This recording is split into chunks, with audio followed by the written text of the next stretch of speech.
Jadi apapun yang kita inginkan, kita harus menginginkannya dengan sepenuh hati. Jadi kenapa yang kita inginkan tidak datang kepada kita? Saya pastikan para sahabat menginginkannya tidak sepenuh hati. Membayangkan dan merasakannya tidak sepenuh hati. Langkah membayangkan dan langkah merasakannya belum tahu caranya. Dan saat ini di episode yang kelima saya beritahu caranya. Itu ternyata tiada henti. Tidak ada titik henti proses penciptaan. Makanya orang-orang fisika juga mengatakan bahkan alam semesta ini sebetulnya tidak pernah berhenti berkembang. Jadi bumi ini, alam semesta ini terus mengembang. Kita tidak melihat kejadian apa-apa di sekitar bumi kita. Padahal sebetulnya ya, laporan dari teleskop yang dipasang di luar angkasa, mereka melaporkan ternyata begitu banyak kejadian di sana. Bahkan yang disebut dengan kematian bintang, kemudian bagaimana bintang-bintang yang mati itu ditelan oleh lubang hitam, bagaimana massa yang masif itu meledak, bahkan itu terus-menerus terjadi. Cuman ya alhamdulillah ya, kejadian itu tidak disaksikan dekat dengan bumi kita, sehingga kita di sini merasa aman, nyaman, seakan-akan bahwa bumi ini statis. Padahal sebetulnya alam semesta ini terus berkembang dan dinamis. Oleh karena itu maka proses penciptaan itu terjadi setiap saat, tiada henti. Jadi setiap saat dalam hidup adalah saat penciptaan. Tiada henti. Dan semesta ini berkelimpahan tiada batas. Jadi oleh karena itu ada kata-kata bijak yang sangat luar biasa. Ya, bumi ini sebetulnya cukup buat semua orang yang bersyukur. Tapi bumi ini mungkin saja tidak cukup bagi satu orang yang serakah. Oleh karena itu maka jangan khawatir para sahabat. Berapapun penduduk bumi ini ya yang datang dilahirkan, tentu saja ya sang pemilik semesta sudah tahu bagaimana cara untuk mencukupi semua kebutuhannya. Yang paling penting kita bisa menggunakan pikiran dan perasaan kita selalu positif. Apalagi kalau pikiran dan perasaan kita itu bisa melampaui 51%, tentu saja ya semakin volume pikiran dan perasaan kita semakin positif, maka hal yang positif akan semakin datang bertubi-tubi dalam kehidupan kita. Itu yang disebut dengan keberlimpahan. Oleh karena itu, ya, mari kita ajukan sesuatu permohonan dengan jelas, ya, lewat pikiran dan perasaan kita. Jadi barangkali kita sering mengatakan, kok ya permohonan saya tidak dikabul. Mungkin saja, ya, apa yang kita ajukan itu permohonan kita ini kurang jelas, ya. Artinya tidak diperjelas ya di pikiran dan perasaan kita. Segala sesuatu yang kita dambakan akan datang kepada kita kalau itu sudah diperjelas di pikiran dan perasaan kita. Diperjelas di pikiran dan perasaan kita. Bagaimana cara memperjelas itu? Itu yang akan saya sampaikan saat ini. Ya. Jadi dalam episode kita kali ini akan dijelaskan betapa mudahnya memperoleh uang. Betapa mudahnya memperoleh kesehatan. Betapa mudahnya bisa mencapai karir yang kita inginkan. Betapa mudahnya kita bisa melakukan usaha. Betapa mudahnya kita bisa memiliki hubungan dengan kekuatan cinta. Semua itu sebetulnya sangat mudah kalau kita tahu ilmunya, tahu caranya. Oleh karena itu maka dalam episode yang kelima ini akan dijelaskan rahasia mudah, langkah-langkahnya, proses penciptaan ini seperti apa. Bagaimana cara mewujudkan segala sesuatu keinginan kita, bahkan keinginan yang spesifik sekalipun. Di sini ya akan diberikan rahasia untuk memperoleh yang diinginkan, atau untuk mengubah sesuatu yang tidak kita inginkan. Karena apa?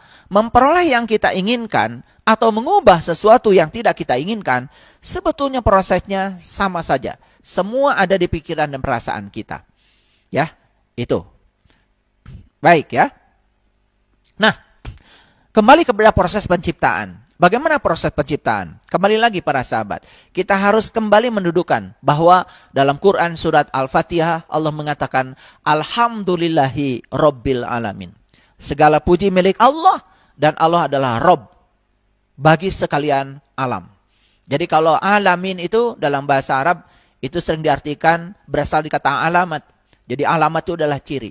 Karena apa? Semua yang di semesta ini, baik yang kelihatan maupun yang tidak kelihatan, menandakan keberadaannya, menandakan kehadirannya.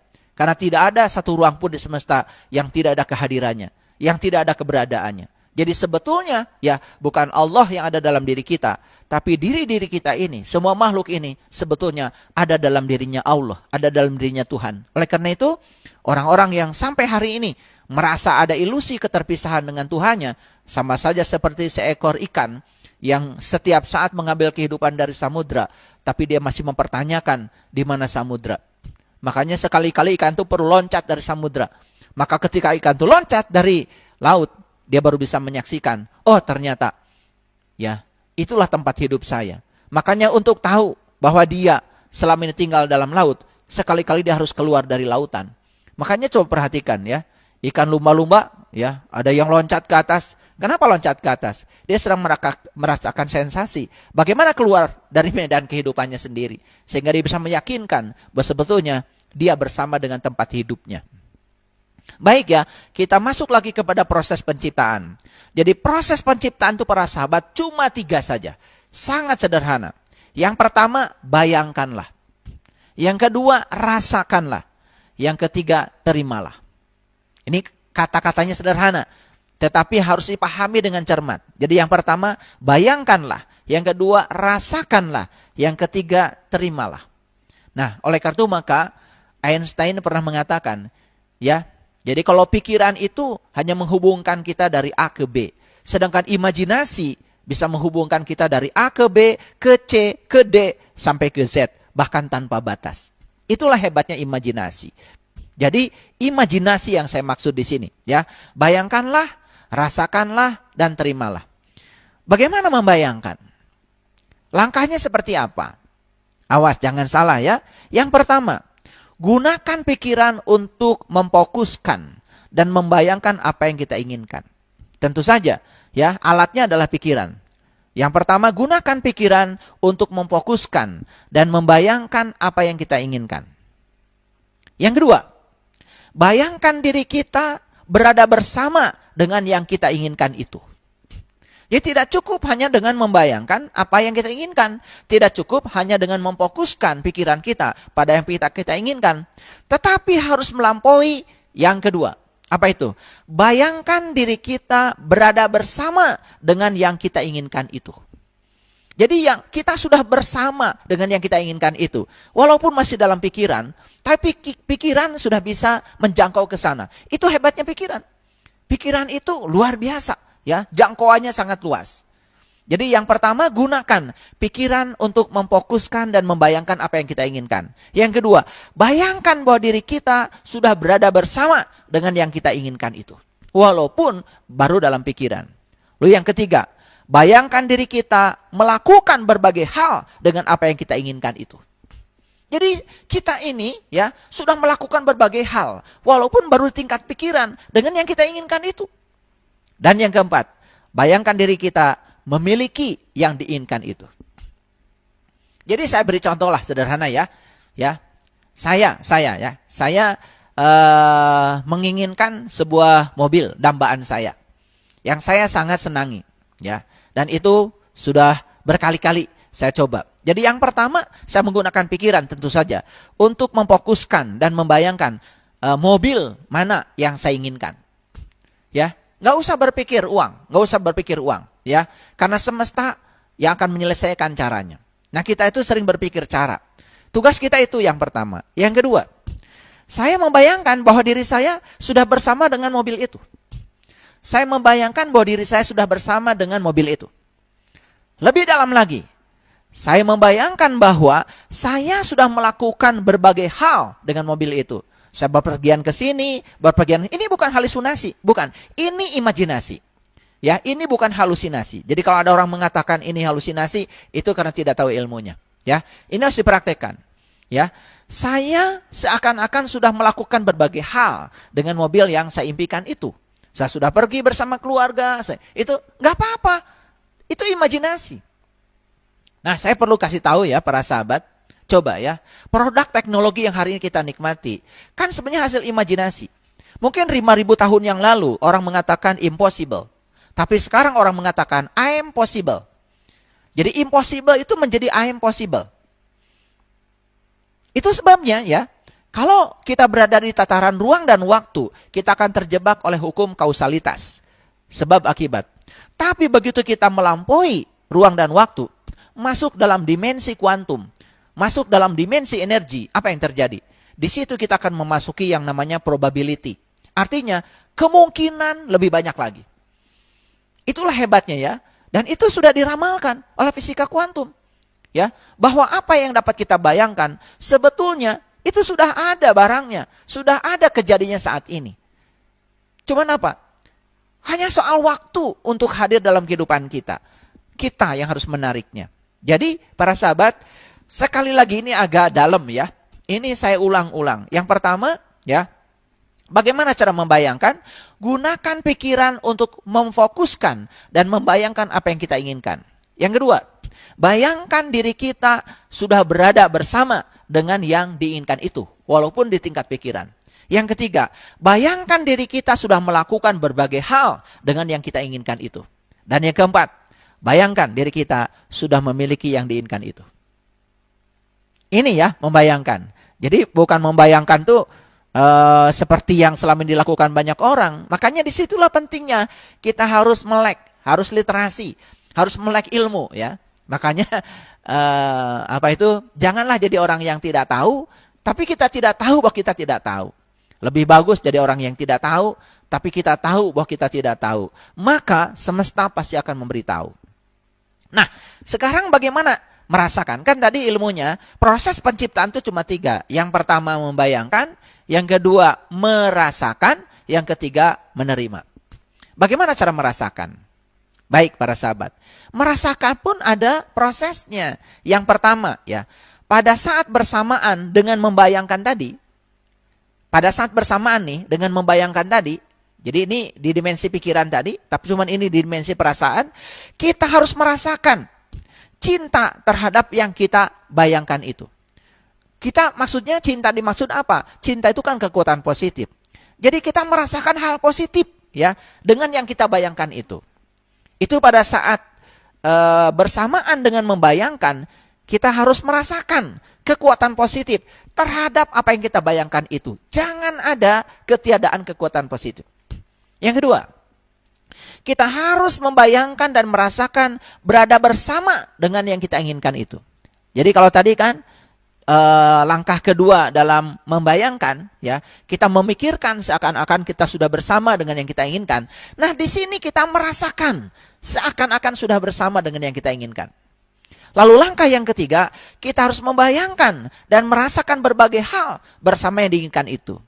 Pada langkah membayangkan tadi, langkah yang ketiga, kan kita ya memikirkan seakan-akan kita sudah merasakan berbagai melakukan berbagai hal dengan yang kita inginkan itu. Nah, di sini kita bukan melakukan berbagai hal saja, tetapi merasakan bahwa kita sudah melakukan berbagai hal dengan yang kita inginkan itu. Dan yang keempat, kita harus membayangkan dan merasakan memiliki yang kita inginkan itu. Nah, inilah membayangkan itu dalam dimensi medan listrik di pikiran, sedangkan merasakan dalam dimensi medan magnet itu terjadi dalam perasaan. Makanya begitu koheren antara pikiran dan perasaan, maka disitulah yang namanya realitas akan datang kepada kita. Bahkan ya, realitas akan yang datang kepada kita, yang kita inginkan akan datang bertubi-tubi. Ya, sekali lagi, yang tidak diinginkan pun bisa datang bertubi-tubi kalau kita tidak mampu mengubah pikiran dan perasaan kita. Jadi para sahabat, ya, imajinasi kita menghubungkan kita dengan apa yang kita inginkan. Jadi saat kita berimajinasi, sebetulnya kita sudah terhubung dengan yang kita inginkan itu. Karena imajinasi itu menghubungkan. Sekali lagi, imajinasi itu menghubungkan. Sekali lagi, pahami bahwa pikiran adalah energi, pikiran adalah vibrasi, pikiran adalah frekuensi. Saat kita sedang mengimajinasikan, membayangkan, berarti sebetulnya pikiran sedang memancarkan frekuensi, sedang memancarkan vibrasi. Oleh karena itu maka saat pikiran sedang membayangkan, maka saat itu sebetulnya kita sudah terhubung dengan yang kita inginkan. Nah, keinginan kita dan rasa cinta itu yang menciptakan magnet. Jadi saya sudah mengatakan bahwa diri kita adalah magnet. Di mana sesungguhnya kutub magnet itu? Para sahabat sudah tahu ya. Waktu SD belajar yang namanya magnet itu punya 2 kutub. Ya, seperti ini ya, saya gambarkan.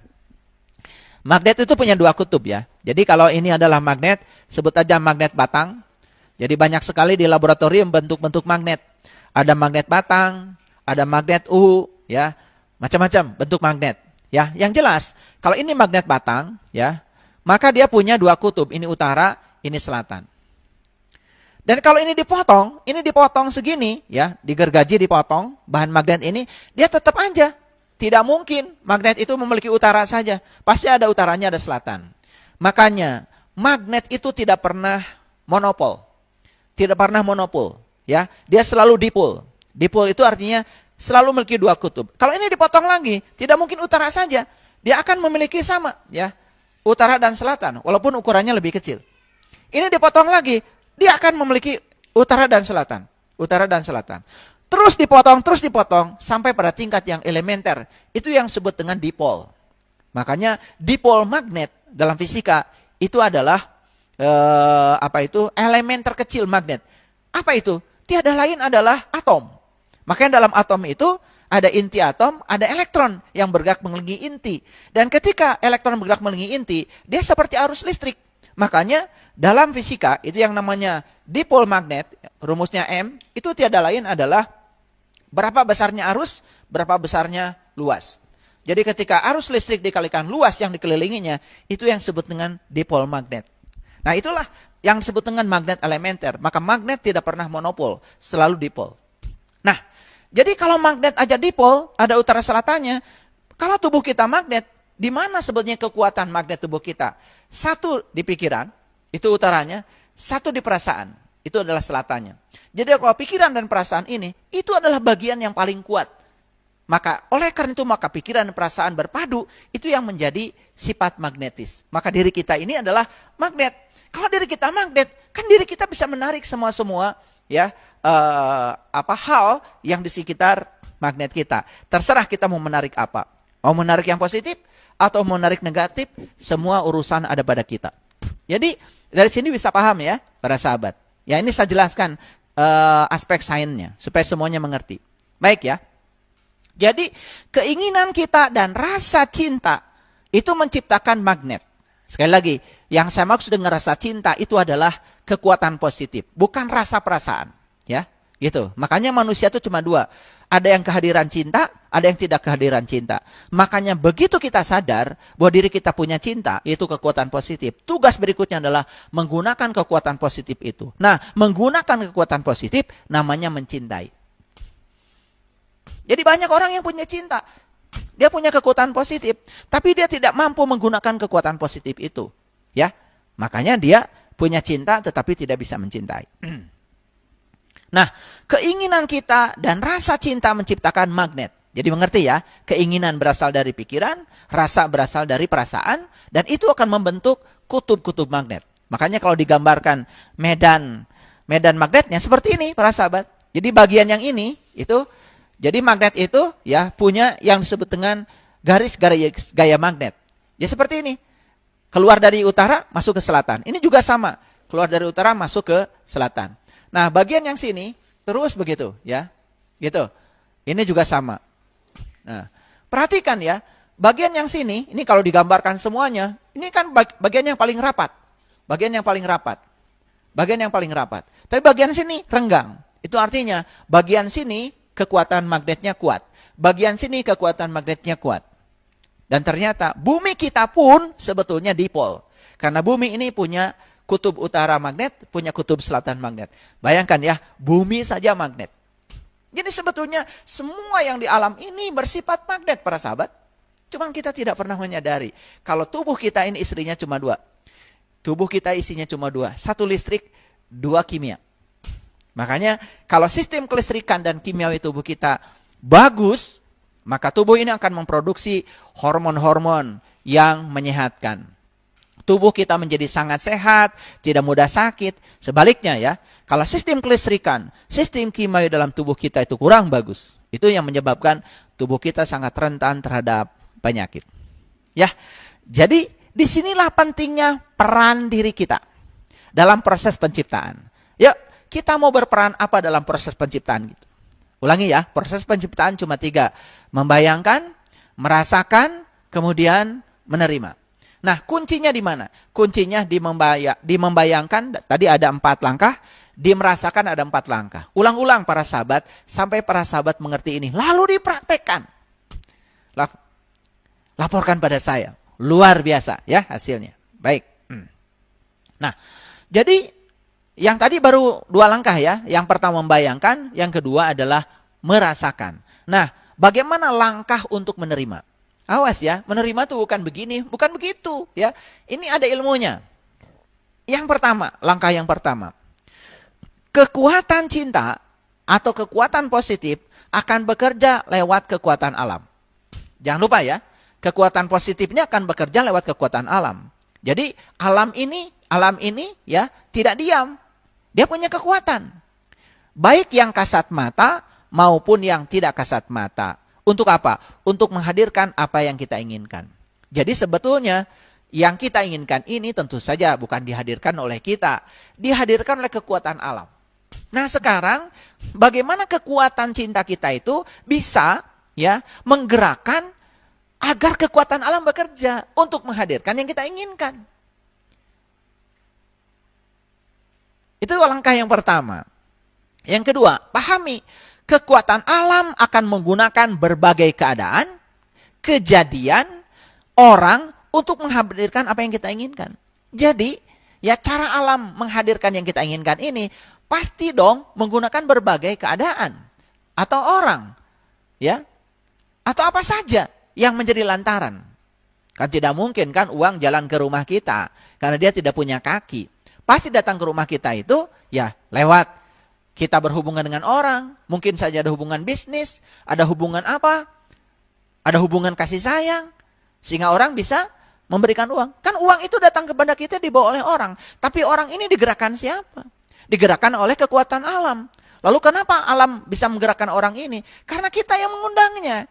Kita yang mengundangnya lewat pikiran dan perasaan kita. Ya, itu mekanismenya. Jadi apapun yang kita inginkan, kita harus menginginkannya dengan sepenuh hati. Jadi kenapa yang kita inginkan tidak datang kepada kita? Saya pastikan para sahabat menginginkannya tidak sepenuh hati. Membayangkan dan merasakannya tidak sepenuh hati. Langkah membayangkan dan langkah merasakannya belum tahu caranya. Dan saat ini di episode yang kelima saya beritahu caranya. Luar biasa ya, silakan dipraktekkan. Jadi keinginan itu adalah cinta. Kembali lagi kepada episode yang pertama, episode 1. Adakah teknologi ini kalau tidak ada cinta? Tidak ada bukan? Karena apa? Para ilmuwan melakukan penelitian, ya. Penelitian tentang optik, penelitian tentang listrik, tentang magnet, tentang gelombang, tentang termodinamika. Kan semua itu karena ada keinginan. Keinginan untuk mendapatkan sesuatu, rahasia alam, yang ketika rahasia itu diciptakan dalam teknologi, membuat kehidupan manusia menjadi mudah. Coba bayangkan para sahabat, apakah video ini bisa dinikmati oleh para sahabat kalau tidak ada kamera? Apakah video ini bisa dinikmati para sahabat kalau tidak ada IT? Kan tidak ada. Dan semua penciptaan, semua penemuan, bukankah sebetulnya berasal dari keinginan positif yang dimiliki oleh para ilmuwan? Maka kita harus berterima kasih pada mereka. Kalau nggak ada mereka, tidak ada teknologi. Jangan menganggap mereka ini ya cuma-cuma. Karena penemuan itu sambung menyambung para sahabat. Dan tidak ada satu penemuan yang berdiri sendiri. Ya, semua penemuan itu bersambung menyambung. Makanya kalau dalam riset selalu ada yang disebut dengan rekomendasi atau saran. Jadi riset ini bisa dilanjutkan untuk kondisi yang berbeda. Itu kan biasanya seorang peneliti ngasih saran di akhir kesimpulannya. Dan saran itu untuk ditindaklanjuti oleh peneliti berikutnya. Karena apa? Keterbatasan waktu. Ya, karena apa? Kan tidak ada orang yang abadi. Tetapi ilmu pengetahuan abadi. Sambung menyambung. Itulah luar biasanya. Makanya tidak ada satu barang pun yang saat ini dinikmati oleh kita, hasil kita sendiri, bukan? Bahkan kita tidak pernah memakan beras hasil tanaman kita. Mungkin, ya. Karena apa? Beras yang kita makan hari ini kan hasil tanaman orang lain. Betul nggak? Tidak ada orang makan beras, sekalipun petani. Petani tidak ada yang kemudian menunggu untuk makan nasi 3 bulan sampai beras yang ditanam oleh dirinya itu jadi? Kan tidak ya. Jadi saat petani itu nanam padi, dia juga harus makan, bukan? Dan bisa jadi yang dia makan bukan beras hasil tanamannya, hasil orang lain. Jadi sebetulnya dalam hidup ini kita sangat banyak utang budi, bukan, kepada banyak orang. Jadi kalau kita sadar bahwa kita banyak utang budi kepada banyak orang, mana mungkin kita melakukan keburukan dalam hidup. Baju yang saya pakai ini, entah berapa ribu orang yang terlibat. Siapa yang nanam kapasnya, saya juga nggak tahu. Siapa yang memanjat sehingga kapas itu bisa dipanen, saya juga tidak tahu. Siapa yang memintal menjadi benang, saya tidak tahu. Siapa yang memintal menjadi kain, saya juga tidak tahu. Ya, saya tahunya yang menjahit ya saya tahu. Setelah jadi kain, yang menjahitnya saya tahu. Cuma satu aja, tukang jahitnya saya tahu. Tapi siapa yang bikin kancing, saya juga tidak tahu. Siapa yang bikin pewarna ini, saya juga tidak tahu. Jadi kalau saya pakai baju ini dengan kesadaran, para sahabat, betapa banyak di satu barang yang saya pakai saja, ribuan bahkan jutaan orang terlibat. Jadi sebenarnya kita tuh punya banyak utang budi. Spidol ini bukan buatan saya. Mic yang saya pakai bukan buatan saya. Dan mic ini tercipta dari berbagai elemen. Setiap elemen ada penciptanya. Bayangkan, ada kabelnya, siapa yang menciptakan kabel? Siapa yang menemukan konduktor? Aduh, kalau kita berpikir seperti itu ya, kita ini hidup jadi malu ya. Kita sudah berkarya apa dalam kehidupan ini? Makanya aneh ya. Makanya orang-orang yang dangkal pengetahuannya, cuma bisa menyalahkan, cuma bisa menghujat, menebarkan kebencian. Sebetulnya orang yang semacam itu sederhana ya. Karena dalam dirinya tidak punya cinta, tidak ada kekuatan positif. Ya, tidak ada cahaya dalam dirinya. Yang ada cuma kegelapan. Ya, makanya ada cinta atau tidak ketiadaan cinta. Itu aja ya, para sahabat. Nah, dalam menerima ini, jadi yang pertama, kekuatan cinta akan bekerja lewat kekuatan alam. Baik yang kasat mata atau yang tidak kasat mata. Untuk menghadirkan apa yang kita inginkan. Yang kedua, kekuatan alam akan menggunakan berbagai keadaan, kejadian atau orang untuk menghadirkan apa yang kita inginkan. Yang ketiga, apapun yang kita inginkan, kita harus menginginkannya sepenuh hati. Bagaimana kita membayangkannya? Bagaimana kita merasakannya? Yang keempat, keinginan adalah cinta. Bila keinginan tidak meletup-letup, atau keinginannya itu biasa-biasa saja, tidak meletup-letup di dalam diri kita nih, maka kita tidak akan memiliki kekuatan yang cukup untuk menuai kekuatan cinta itu. Artinya, keinginan itu harus meletup-letup ya. Harus meletup-letup, harus kuat di sini. Makanya, kenapa ya? Di dalam bahasa Arab ada yang namanya tekad, yang disebut dengan malak, milik, yang kemudian sering disebut malaikat. Ya, itu kan sebenarnya tekad. Jadi keinginan yang meletup-letup itu, keinginan yang meletup-letup, keinginan yang sungguh-sungguh, ya, kita menginginkannya. Makanya kalau kita keinginannya biasa-biasa saja, itulah yang membuat magnet kita tidak cukup untuk menarik yang kita inginkan. Ya, kita harus mendambakan apa yang diinginkan itu, ya, dengan sepenuh hati. Karena keinginan adalah perasaan cinta. Ingat ya, keinginan itu tidak buruk. Karena keinginan untuk mendapatkan sesuatu yang positif. Misalkan kita ingin uang kita banyak. Agar kita bisa berbagi, bisa menolong banyak orang, bisa menyelamatkan banyak orang, bisa menyekolahkan banyak orang yang putus sekolah. Keinginan itu kekuatan cinta, para sahabat. Ya, keinginan itu kekuatan cinta. Ya, jangan terjebak oleh kata-kata. Ya, perhatikan substansi yang saya sampaikan. Dan kita harus memberikan cinta untuk menerima apa yang kita sukai. Jadi, ya, saya sudah sampaikan.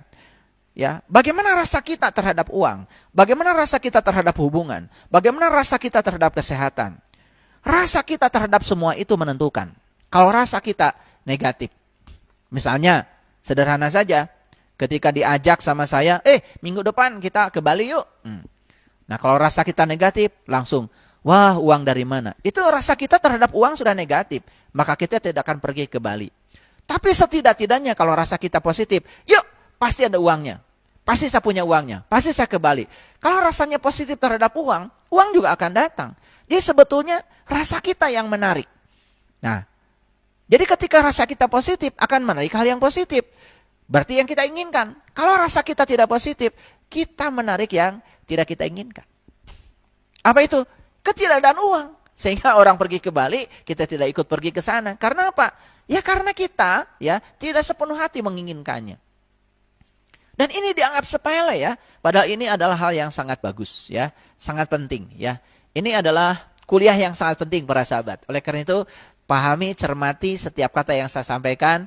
Coba mulai dipraktekkan dalam hidup ya. Jika perlu nanti kita kopi darat lah ya.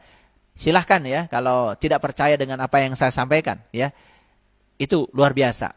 Luar biasa ya, luar biasa. Dan saya sekali lagi tidak pernah mau menyampaikan sesuatu yang saya tidak mengalaminya, yang saya tidak merasakannya, yang saya tidak mengetahuinya, yang saya tidak memahaminya. Saya tidak berani menyampaikan sesuatu yang cuma apa kata orang. Yang saya sampaikan ini adalah apa kata saya, sudah teralami oleh saya sendiri, dan sekarang saya bagikan. Ya, semoga ini bisa menginspirasi para sahabat semuanya.